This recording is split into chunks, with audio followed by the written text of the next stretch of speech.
I see my role almost as a public historian. I'm not a historian, but I am working with history. And so my job is to make this history palpable, to make it alive, to make it relatable, to invite people to sit with it, to process it, to reckon with it. I'm Camille Turner, and I'm an artist in residence here at University Museum of Contemporary Art. The piece that I'm going to be creating right now is a part of this body of work around 19 slave ships that were built in 18th century Newfoundland, and now I'm expanding to look at slave ships that were built here in New England. I am going to be showing 4 films and an installation, a social practice project.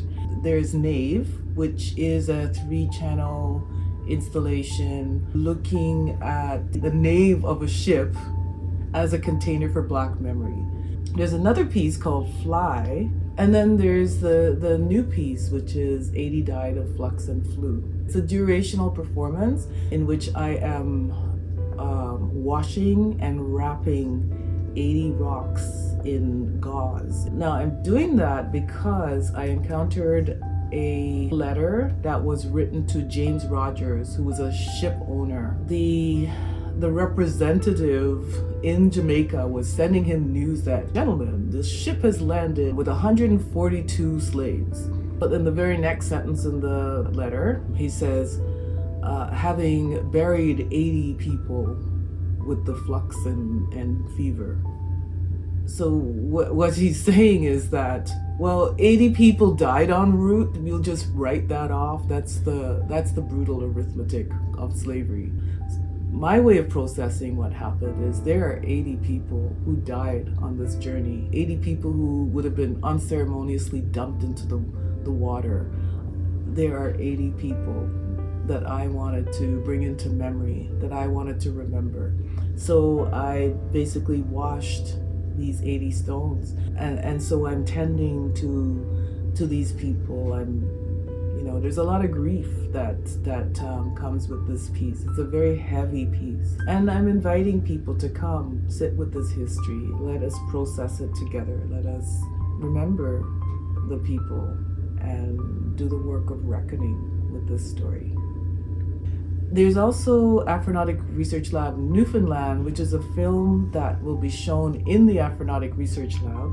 I created it while I was first encountering the story of the 19 ships that were built for the transatlantic trade. I performed this character, this time traveler, and I'm walking along the shores of Newfoundland. I'm conjuring this character who's out of time, coming from possibly a future, a liberated future, which is where I live. This is how I survived the violence of the archive. I conjure this idea of a liberated future.